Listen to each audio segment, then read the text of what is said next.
The young lady's betrothed, predetermined by her family, is fated to perish, while one concubine meets her demise. The master wishes to annul the engagement for the young lady, yet she resolutely refuses, declaring, "A daughter of the Pei family shall remain loyal to one. I would rather die than remarry." Throughout the capital, all extol her loyalty and righteousness, and even the crown prince harbors deep affections for her. With the grand wedding imminent, I have been chosen as the bed warmer and sent to the Min Marquis. Before my departure, the young lady secretly slipped me a vial of poison. Her smile seemed laced with venom as she inquired, "Hehua, you know what must be done, do you not?" "One lotus. Tomorrow marks your wedding night as well. It is said that the young master Min has certain proclivities in the bedroom." She covered her mouth with a handkerchief, a faint blush creeping onto her cheeks. "This is a spring elixir. Let him drink it, and you may find some relief." Pei Shu regarded me with a look of deep compassion, her hand hovering in the air, delicately pinching a seemingly inconspicuous small vial between her slender fingers. I recognized the vial. It contained the priceless poison known as qianji, colorless and tasteless. A single drop could be fatal, and even the coroner would be baffled by the cause of death. "Miss," I stammered, trembling like a frightened kitten, involuntarily retreating. "So, you know what this is?" She seemed taken aback, a flicker of inscrutable light flashing in her eyes, her lips curving into a gentle smile. Pei Shu was known for her grace and kindness, praised by all in the capital. Even in this moment, a smile graced her face.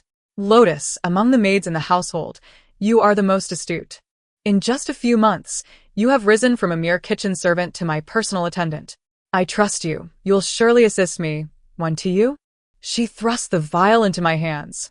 "Once this matter is resolved, I will find a way to rescue you, release your contract, and arrange for you to marry a humble scholar as his principal wife." I lowered my gaze. Her words were sweet, yet I held no belief in them. I had uncovered Pei Shu's secret. She would be all too pleased to see me perish. The last time she produced this vial, the pregnant concubine Cui had died under mysterious circumstances. The child in her womb had been 6 months along, and the physician who examined her had proclaimed it a boy. If born, he would be Pei Shu's half-brother, the only male heir in the household. Seeing me biting my lip and shaking my head, Pei Shu's smile grew even more tender. "Since you refuse to comply, I shall simply find another. To miss. It is said in the capital that you are a living bodhisattva.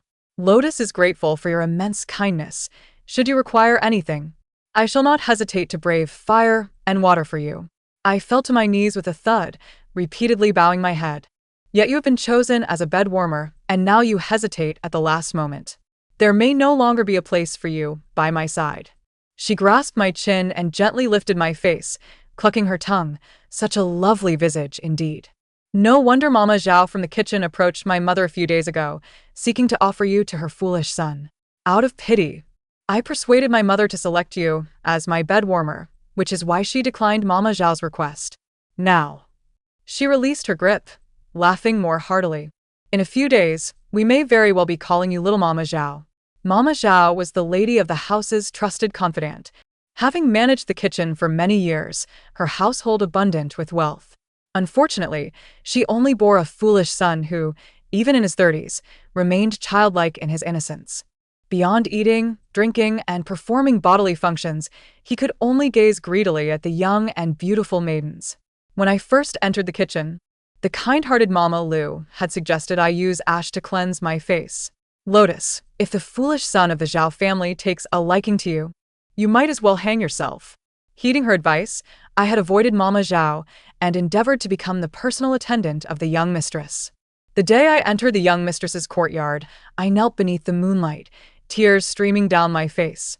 Lotus thanks the heavens for allowing me to escape the kitchen and avoid falling into the clutches of Mama Zhao and her son. In this life, I seek neither great wealth nor high status. I merely wish to serve the young mistress well and save some silver for myself. When the time is right, I shall use my release from servitude to find a humble scholar's family to become his principal wife. I gazed in shock at Pei Shu, who gently swayed the vial in her hand, smiling at me. The night wind was chilling, and as I knelt on the ground, the cold seeped into my heart. I knelt for what felt like an eternity, long enough to believe that the biting wind had shattered me. Yet my body still needed to endure in this world. Only my heart lay in ruins. Lotus is willing to share the burden with you, Mississippi. I stiffly accepted the vial, and Pei Shu smiled, turning to depart. She was utterly pleased, moving away as swiftly as the wind. I straightened my back, a smile identical to Pei Shu's gracing my lips. Pei Shu, do you know? That night when I entered your courtyard, I intentionally spoke those words upon hearing your footsteps. I revealed a weakness for you to select me as your bed warmer. My performance today has assured your unwavering trust in me. And tomorrow, I shall leap over the high walls of this devouring Pei residence, standing upon your shoulders. 3. The role of a bed warmer is a custom in the capital. Wealthy and powerful families, fearing their sons may have hidden ailments that could bring suffering to their daughters, often send a personal maid to test the marriage before the wedding. This was a coveted position among the maids, as being a bed warmer could lead to a future as a concubine. However, I was different. In the eyes of the Pei family, I was merely going to my doom. The young masterman was handsome and accomplished in both martial and scholarly pursuits. Yet he bore a fate of bringing misfortune to his wives. It was said that just 2 days prior, a concubine from the Min residence had been dragged out from the back door, having met an untimely death. Lotus, be exceedingly cautious. Pei Shu, disregarding the objections of the master and mistress, insisted on accompanying me, bestowing upon me numerous jewels and adornments, transforming me into a dazzling sight. She tugged at the curtain of the palanquin, soaking several handkerchiefs with her tears, unwilling to part. Miss Pei truly has a pure heart. No wonder she is referred to as a living bodhisattva. What good is a living bodhisattva? In a few days, she will marry into the Min family, and then the living bodhisattva shall become a dead one. Pa, you speak nonsense. I must go to the Jade Buddha temple to pray for Miss Pei. Pray for what? The voices of passers-by gradually diminished. Pray that the young master of the Min family is a short-lived wretch. The surrounding crowd gasped in surprise, and after a pause, some even echoed the sentiment. Indeed, I believe the crown prince, with his dragon-like bearing, is a far better match for Miss Pei.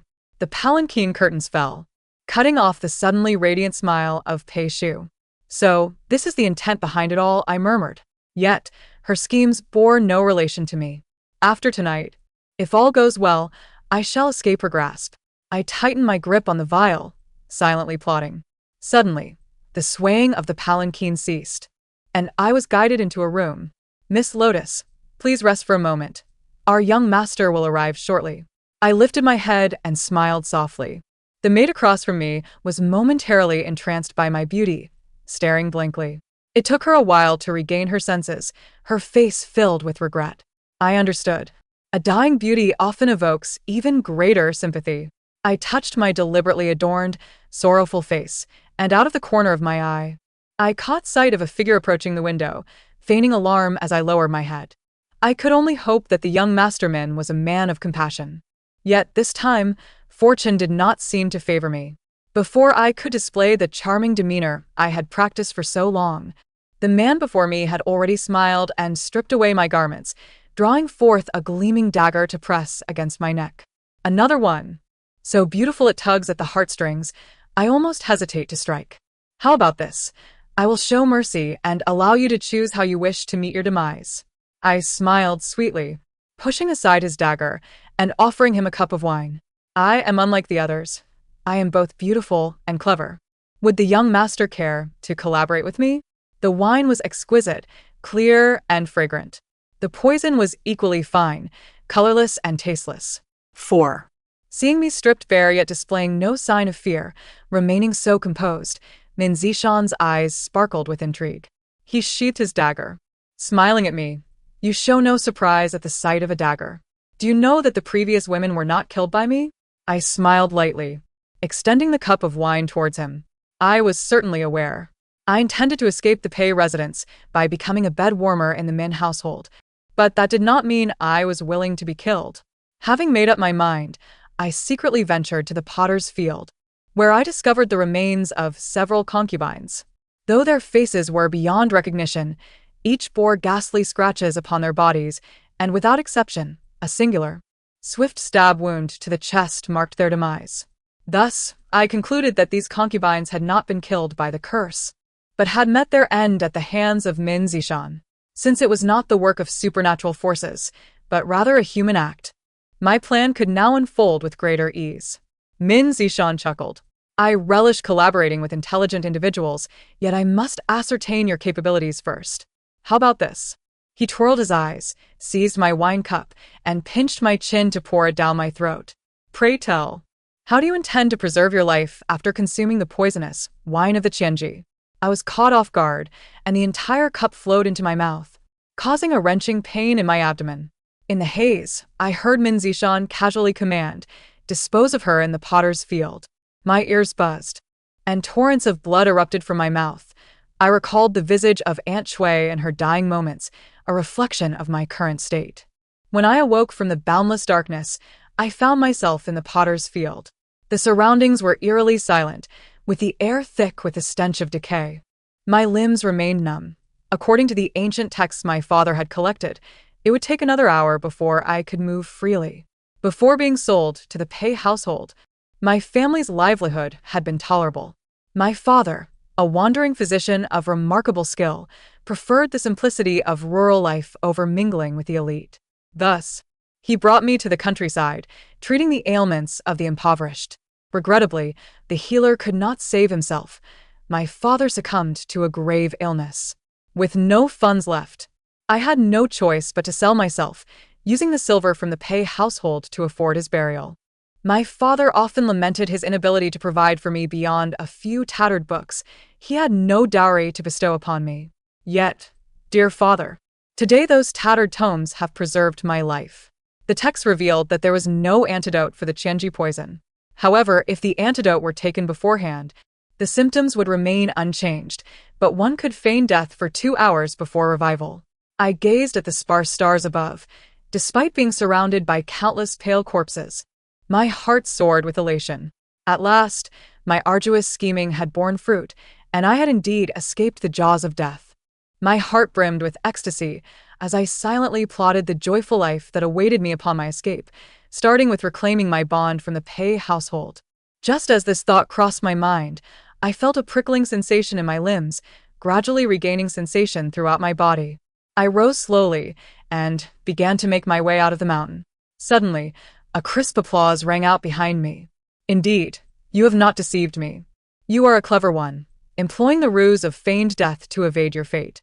I turned in astonishment to see Min Zishan, casually draped in a long robe, his chest partially exposed, revealing his alabaster skin. His long hair was disheveled, as though he had just awakened, and this macabre potter's field was merely the courtyard of his abode, where he roamed at will. He regarded my shocked visage as one might a small creature ensnared in a trap.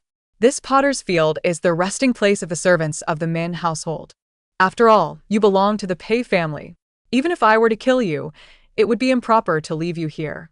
According to custom, you should be properly washed and returned to the Pei household, allowing your young mistress to give you a proper burial. He softly instructed a servant clad in black behind him, "Go, inform the Pei household to collect the body." He then turned back to me, adorned with a disarmingly innocent smile. "Lotus flower, is it? Then I must trouble you to close your eyes and return to the semblance of a corpse, awaiting your young mistress's arrival." His voice slithered like a serpent, hissing in my ear. "What a pity, your mission has failed. I am genuinely curious how your living Avalokiteshvara will treat you, this failure." As his sinister laughter echoed, I resignedly closed my eyes. The Pei household arrived swiftly. Just as Min Zishan carried me into the room, I heard the heart-wrenching cries of Pei Shu. "Lotus flower, lotus flower." Behind her was an elderly physician with white hair and beard, who, upon seeing my corpse, rushed forward to check my pulse. After a moment, his face turned pale with terror as he trembled, reporting to Pei Shu, "Miss Pei, Lotus flower was not killed by the curse, she was poisoned." Pei Shu's expression morphed into one of shock, her tears flowing unchecked. "Dr. Zhang, is what you say true?" The old man, brimming with arrogance, replied, "Naturally. I am the most esteemed physician in the presence of His Highness the Crown Prince. If it were not for His Highness's directive, I would not have come to treat you for your cold." His face reddened. "To treat you is one thing, but I never expected to be summoned to examine a mere maid." If Miss Pei does not trust my medical skills, I shall take my leave. With a bow, he turned to depart. Pei Shu grasped Dr. Zhang's sleeve, her face a picture of sorrow. Dr. Zhang, please wait. I do not distrust your skills. It is just. She turned, pointing an accusing finger at Min Zishan. I never anticipated that the young master of the Min household could be so heartless as to poison my servant. Tears streamed down her cheeks as she lamented. If you did not wish to marry me, you could have simply called off the engagement. Why harm the innocent? Dr. Zhang, upon hearing this, glared at Min Zishan with indignation. You have gone too far, young master. I will certainly report the truth to the crown prince. Min Zishan scoffed. Miss Pei, Dr. Zhang, poisoned? What poison has she been afflicted with? I know nothing of it. Dr. Zhang, fuming, retorted, young master Min, you cannot deny it. She has been poisoned by Qianji.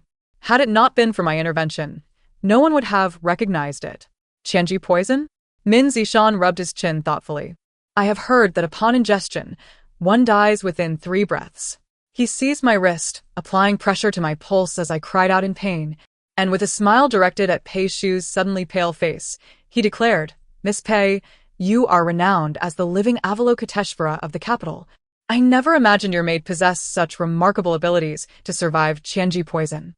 He produced a small vial, retrieved from my person, and brought it to his nose for a whiff before leaning close to Pei Shu's ear, whispering seductively, Miss Pei, could you elucidate why your maid carries a vial filled with Qianji poison?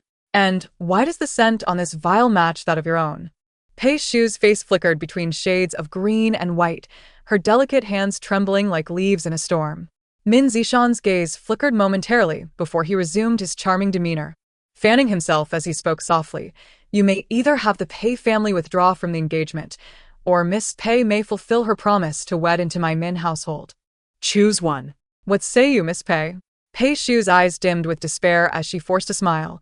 Even if the Pei family is to withdraw, I must first return home to inform my parents. Young masterman, this farce today is all due to this maid's reckless actions. Her crimson nails pressed into the tender flesh of my thigh, grinding mercilessly. I shall take her back to the manor and beat her to death, providing you with an explanation. She gritted her teeth, seemingly wishing to devour me whole. However, Min Zishan raised his hand, gently swatting away her malicious grasp, and sighed softly. Miss Pei, had it not been for this maid's loyalty, I would have been the one to drink the Qianji poison today. I beseech you for a favor. Why not grant her to me as a concubine? It would serve to unite our 2 families in a bond. He gazed at me tenderly, his eyes seemingly brimming with affection. Yet, I trembled in fear. Min Zishan, do you wish to subject me to a fate more brutal than death by beating? Indeed. Upon hearing Min Zishan's words, Pei Shu's gaze towards me grew ever more menacing, yet a disturbing smile crept onto her lips, sending chills down my spine. Young Master Min, please forgive me. It was only before my arrival that I learned from my mother that the lotus flower has already been betrothed to the son of Mama Zhao from our household. Unaware of this matter, I foolishly chose her as a bed warmer. Now that both families have called off the engagement, I shall return her, fulfilling my promise to Zhao. Though she smiled at me, there was a distinct lack of mirth in her eyes, and I could not help but feel my teeth chatter in fear. I grasped the hem of Min Zishan's garments, my eyes pleading. Min Zishan, resting his chin upon the fan's handle, replied with a faint smile, Miss Pei, only a complete return can satisfy Zhao. This lotus flower, having shared a fleeting spring with me, can no longer be considered a member of your Pei household. Pei Shu paused, and after a long moment, managed a smile. The deed of sale for lotus flower resides within my household. She cannot be deemed a member of the Min Marquis. If the young master truly desires her, why not take her as a favored concubine? I shall gladly present her deed as a gift of congratulations. However, I wonder if the venerable matriarch would approve of such an arrangement? Min Zishan frowned slightly, clicking his tongue, and leaned down to gently pat my pale, cold cheek. Little beauty, your master is truly formidable. I cannot save you now. He pried my fingers from his clothing one by one, and with a melancholic wave of his fan, departed. Pei Shu let out a cold laugh, not sparing me a glance as she commanded, Mama Zhao, do hurry and take your fine daughter-in-law back to the estate. I shall reward you with 50 taels of silver. Today's wedding must be a grand affair, one that our little Mama Zhao will remember for a lifetime. Thank you, miss. Mama Zhao grinned wickedly as she approached me. Suddenly, a tall, hideous man sprang forth from behind her, tearing into a half-roasted chicken with bloody teeth. His murky eyes gleamed with a ghostly green light as he caught sight of me, excitedly exclaiming, "Haha, new bride. Mother, this new bride is even whiter than the roast chicken. Do you think she'll be just as tender and delicious?" They, a mother and son, closed in on me like ravenous wolves, and in that moment, I found myself on the brink of despair, teetering on the edge of oblivion. Stop. Suddenly, a commanding voice rang out. An opulently adorned elderly woman appeared at the entrance. The Grand Princess. Pei Shu and Dr. Zhang both paled, bowing in unison. Humph. What grandiosity from the Pei household to have a servant dare to make a ruckus in the Min Marquis. Do you think this old woman is too feeble to protect the Marquis, or? Her sharp gaze seemed to pierce through Pei Shu's heart. Do you believe, Miss Pei, that you are firmly seated upon the throne of the Crown Princess? Pei Shu's face turned ashen. I would not presume, Grand Princess. It is this servant of mine who has committed a grievous offense against the young master. I shall take her back and ensure she is suitably punished, so that the young master is satisfied. With her silver tongue, she deftly shifted the blame onto me and Min Zishan. The Grand Princess huffed, disregarding her, and stepped aside to reveal a figure with an ethereal presence, holding a feather fan. Upon seeing me, his eyes sparkled with delight. This is the one. Congratulations, Grand Princess. Congratulations. The Grand Princess beamed, her hands clasped together in prayer. Master Guesher, since we have found this auspicious star, my dear Shaner, the young master shall surely be free from misfortune and no longer curse to harm his wife. The Grand Princess will soon have delightful grandchildren. The Grand Princess laughed heartily. Her gaze towards me filled with affection. Lotus flower, is it? Such a good child. Your appearance alone speaks of fortune. Come, someone. She faltered briefly, conversing with the Guesher for a long while before seemingly coming to a resolution. Bring forth garments for Lotus flower to be styled as a concubine. What? Pei Shu's expression turned fierce. Grand Princess, Lotus flower is merely my personal maid. Will she truly become a concubine? The Grand Princess shot her a sidelong glance. What of it? If Miss Pei is so devoted to her station, the world calls you a living guanyin, a deity. Given your mere status as the daughter of a fourth-rank official, isn't such a title rather presumptuous? Pei Shu was rendered speechless. Her face contorted with shame and fury as she hastily bowed to the Grand Princess and fled. Wait, the Grand Princess called after her. Since Lotus flower is now Shaner's concubine, I request that Miss Pei return her deed of sale. Veins bulged at Pei Shu's temples. Her usually composed and dignified face twisted in anguish. She snatched the deed from Mama Zhao's hands and slammed it into my palm. Congratulations, concubine. I held the thin sheet of paper, feeling as though it weighed 1,000 pounds. I had finally crossed over the high walls of the Pei household. Well played, concubine. That night, Min Zishan reclined on a couch, casting a sidelong glance at me. Played? Which instance does the young master refer to? You. Min Zishan's expression shifted, and he strode swiftly to stand before me. Did you intentionally place the silk thread in the fin wine for me to discover? Indeed. Since we are to collaborate, if the young master tests my capabilities, should I not also assess yours? I delicately pinched a pastry from the plate, taking a gentle bite. Oh? Were you satisfied with what you witnessed, concubine? Min Zishan quickly regained his composure, pouring himself a cup of tea. I nodded with a smile, just barely. Then, how did you manage to summon the Guesher? I have heard that he was once a mere wandering Taoist, elevated to his position by chance. How much does the young master know of him? Min Zishan shook his head. The Guesher's identity is shrouded in mystery, even though my mother is the Grand Princess. She knows only that he was encountered during a royal incognito visit. It is said that 6 months ago, he encountered a fortuitous star and now cultivates at an extraordinary pace, possessing knowledge of the past and future. Having predicted several of the Emperor's concerns, he ascended to the position of Guesher. Indeed, the Guesher has encountered a fortuitous star, and just now the Grand Princess mentioned the arrival of an auspicious star at the estate. Young master, do you think these two fortuitous stars could be the same person? Min Zishan stared at me in shock, the fan slipping from his grasp. Lotus flower, donut jest. I do not know what means you employed to have the Guesher speak on your behalf today. If you are unwilling to divulge, I shall not press you. But do not attempt to placate me with such supernatural claims. Do not forget, I too am cursed with the fate of bringing misfortune to my wife. He stood tall and hastily departed. At the door, he suddenly halted. Do not think that because you have become the young master's concubine, you can rest easy. After my engagement with Pei Shu has been annulled, she is to marry the crown prince. Even with her status, she may not secure the position of crown princess. Yet, you should understand the weight of the titles. Young Master S. concubine versus Crown Prince S. concubine. He turned to look at me coldly, a smirk tugging at his lips.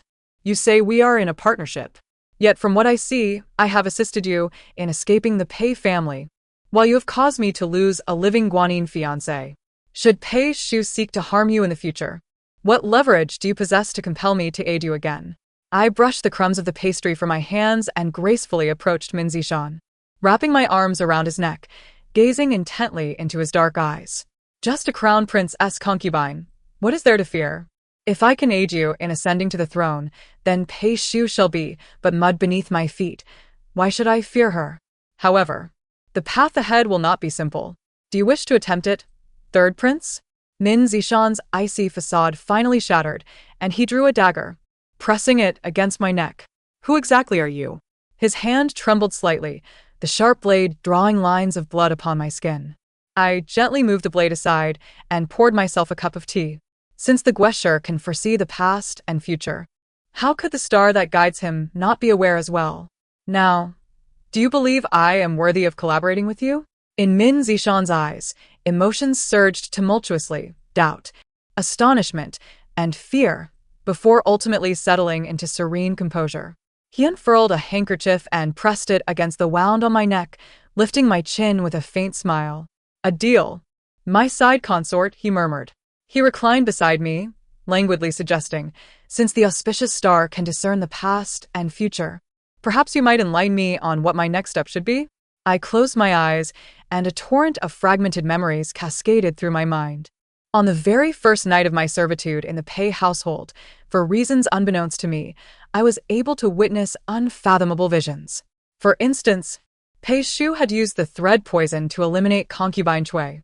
Min Zishan had wielded a dagger to slay the spies sent by the palace's ladies who suspected his true identity. To shield his illegitimate child with his beloved, the emperor had entrusted him to the eldest princess for her to raise. And then, a shiver coursed through me. After marrying the crown prince, Pei Shu, in her quest to secure his affection, had thrust me into the crown prince's bed, and in a bid to eliminate competition, she had drowned me while I was with child in the lake. Those images, though mere fragments in my mind, were horrifyingly vivid, as if I had lived through them in a past life.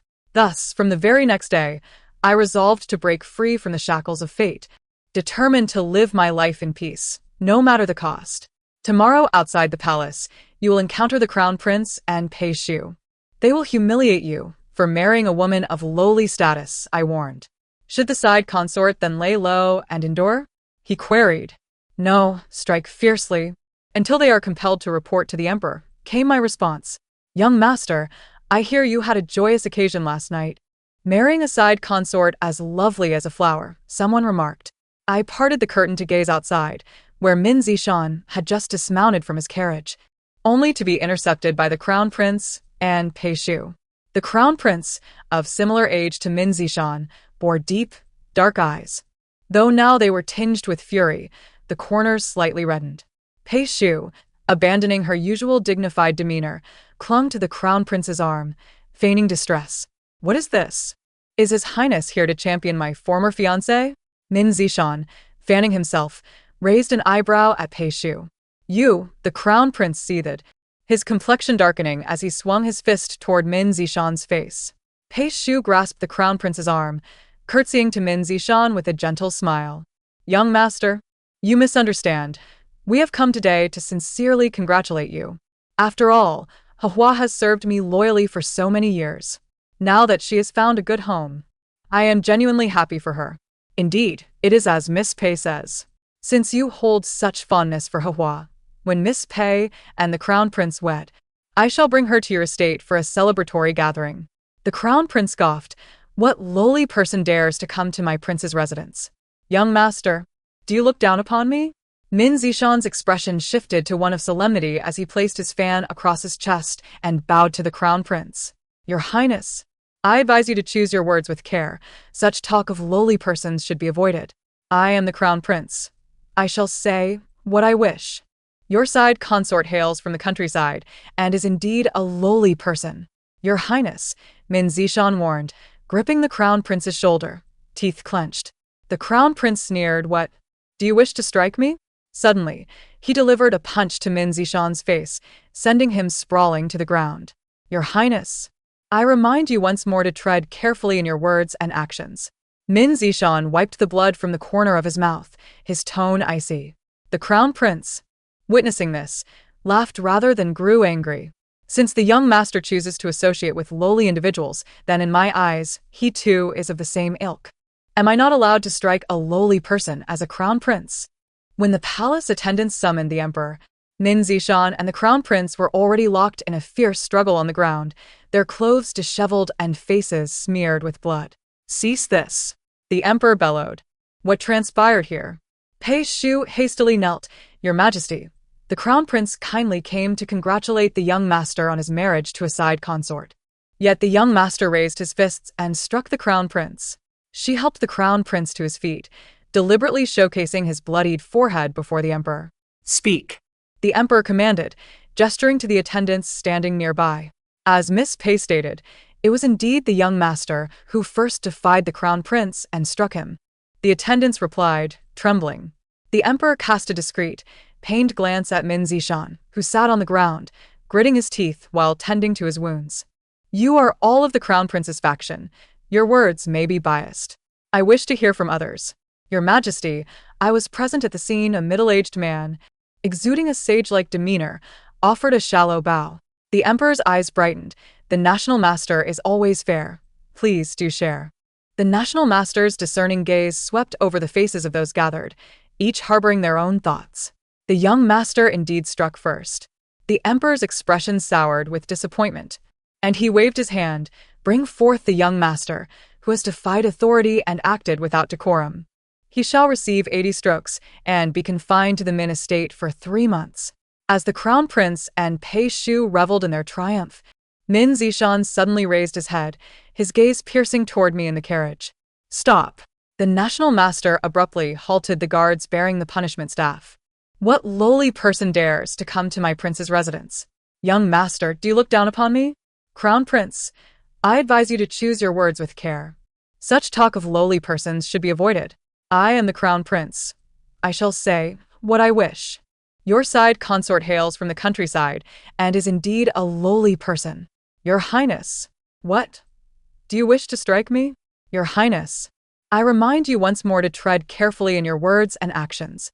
Since the young master chooses to associate with lowly individuals, then in my eyes, he too is of the same ilk. Am I not allowed to strike a lowly person as a Crown Prince?" The crowd stood in stunned silence, and the emperor turned to the national master. "National master, what is this?" "I possess a rudimentary understanding of ventriloquism." These were the exact words exchanged between the Crown Prince and the young master. Without alteration, the national master stated, flawlessly mimicking their voices, convincing the emperor wholeheartedly. The emperor's face slowly transitioned from crimson to ashen, his hands trembling uncontrollably. Abruptly, he snatched the staff from the guards and struck the Crown Prince with force. "You ungrateful wretch!" He showed no regard for the Crown Prince's cries of pain, striking harder with each blow. "Have you read nothing? What do you mean by lowly person? I have always prided myself on loving my subjects as my children. If those from the countryside are deemed lowly, are you suggesting that I too am lowly?" Blood dripped from the Crown Prince, splattering upon the emperor's dragon robe, yet he showed no signs of relenting. The attendants had never witnessed the usually gentle emperor so enraged, each trembling in fear. Yet I understood all too well. The emperor's beloved was indeed a woman of humble origins, shunned by the empress for her lowly status and forbidden from entering the palace. Even while pregnant, she was relegated to a humble dwelling in the outskirts of the capital. Due to the dire conditions, She perished after giving birth to Min Zishan. The emperor, devastated, had resolved to reform the state after ascending the throne, determined to alleviate the severe class divisions in the kingdom. Little did he know that the future heir would utter such words, completely undermining his lifelong governance philosophy. Igniting the emperor's wrath.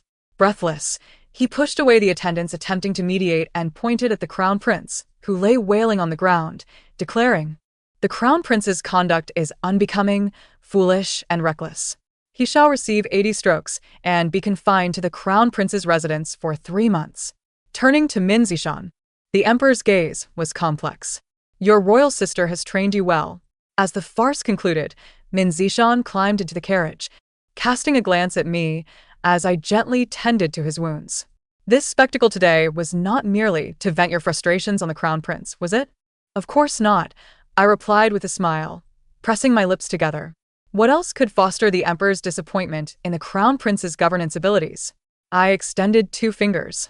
Once this matter came to light, not only would the emperor be disillusioned with the crown prince, but also the court officials and the common folk would turn their disappointment towards him and gravitate towards you, the esteemed heir of the Min family. With the crown prince under house arrest, the significant task of diplomatic mission to the state of Chu would inevitably fall upon your shoulders. The eyes of Min Zishan sparkled with intensity as he suddenly extended his hand and tapped my nose.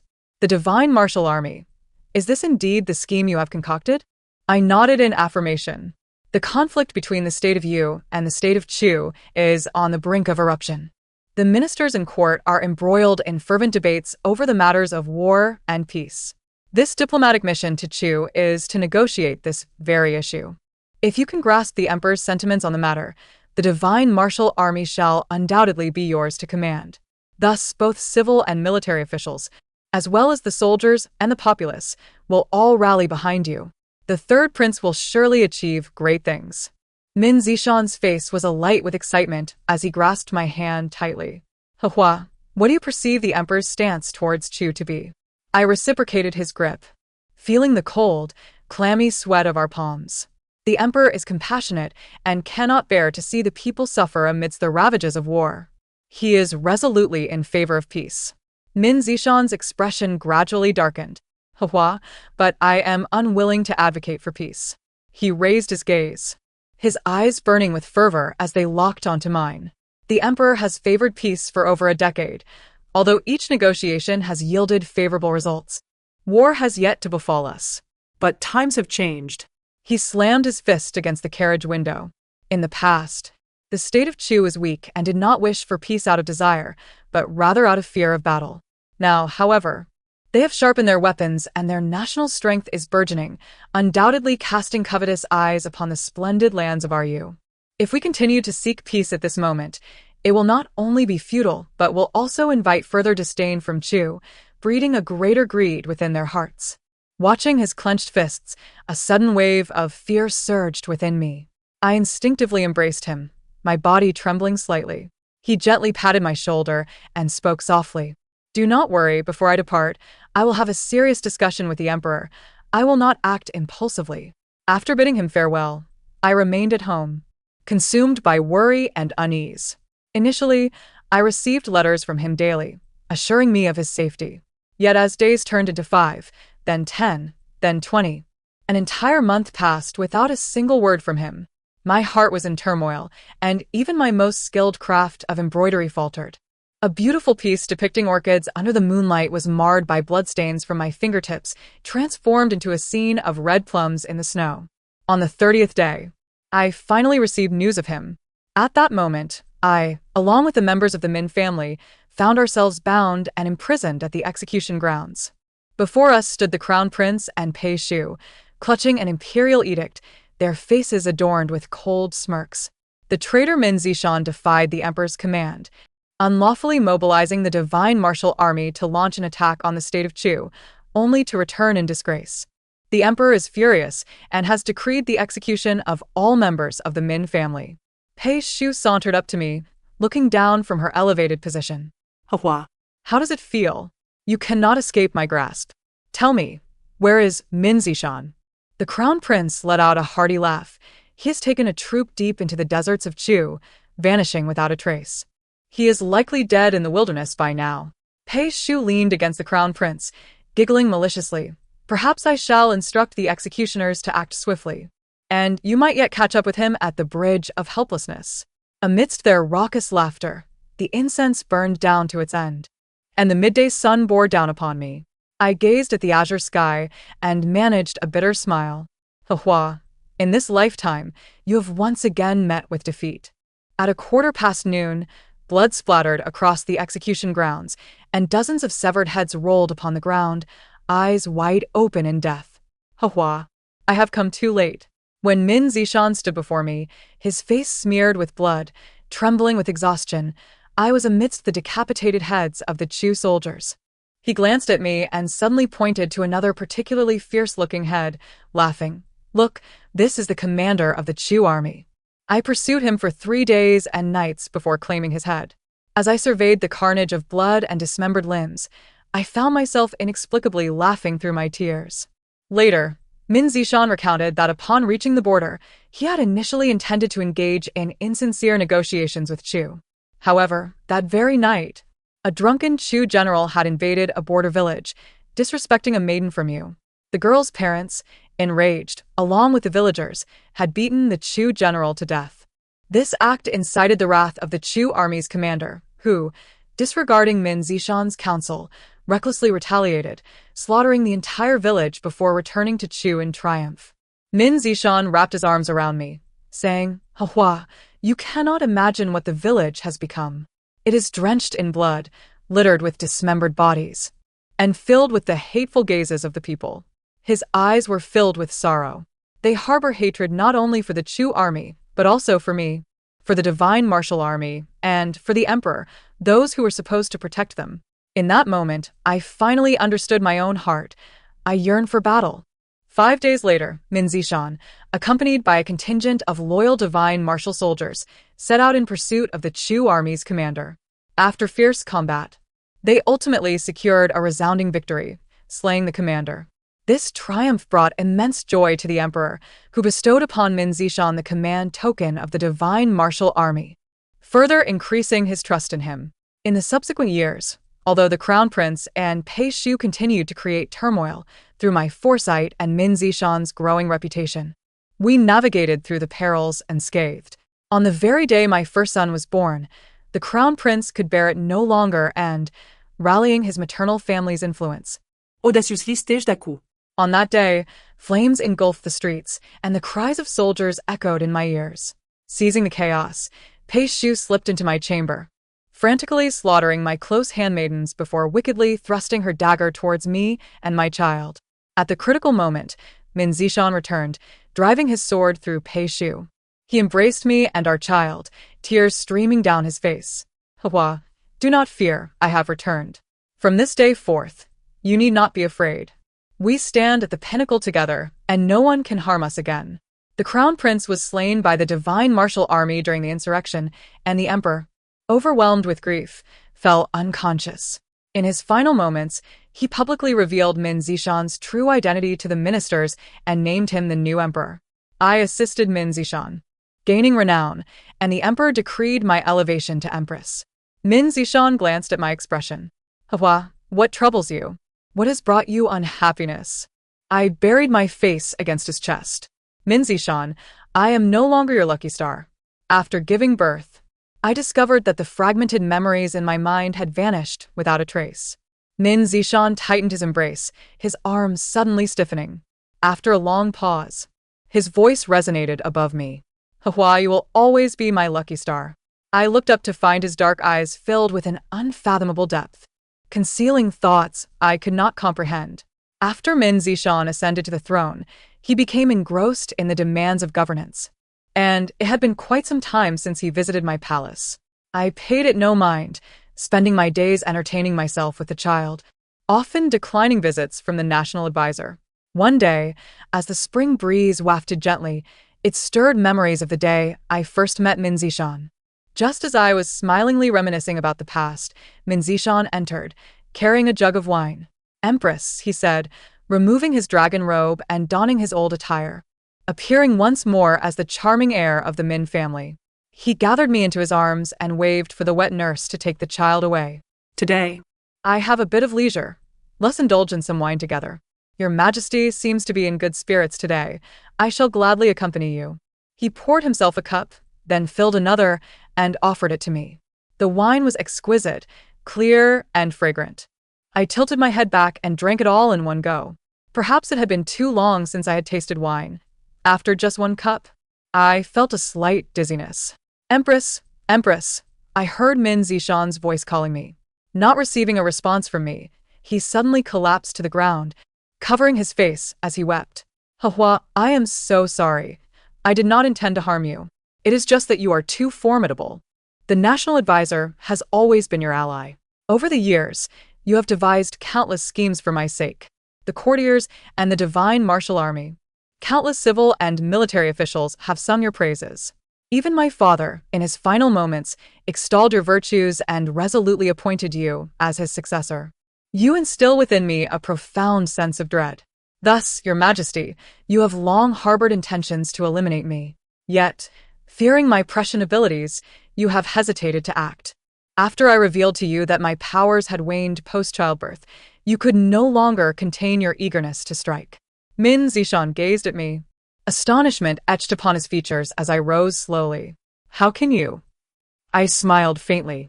Is it not curious that even the poison of the Qianji could not bring about my demise? Your Majesty, do not forget, during our first encounter, the Qianji failed to take my life. Min Zishan gradually sank back into his chair, blood flowing from his mouth and nose, his body convulsing. I picked up the wine jug from the table, dismantling its concealed mechanism under his bewildered gaze. Your Majesty, on the day you gifted me this wine jug, I altered its mechanism. Henceforth, should you harbor no ill will toward me, this jug shall prove utterly useless. However, should you entertain murderous thoughts, it shall turn upon you as a venomous weapon. I approached Min Zishan, whose breath was becoming increasingly shallow, tenderly wiping the blood from his face and brushing my hand over his unclosing eyes. Min Zishan, your strength is formidable, so much so that it instills fear within me. Therefore, your death grants me solace. The night breeze was cool as I surveyed the desolate palace chambers. This was the pinnacle of the imperial city, where the chill of altitude was palpable. I had traversed the high walls of the Pei residence, the Min residence, and the very walls of the imperial city. Finally arriving here, no longer would anyone loom above me, instilling anxiety and fear. In the night breeze, I reclined upon the ground, whispering to myself, Lotus, from this moment forth, you shall enjoy peaceful slumbers. The end of the tale. Thank you for listening. We shall meet again in the next story.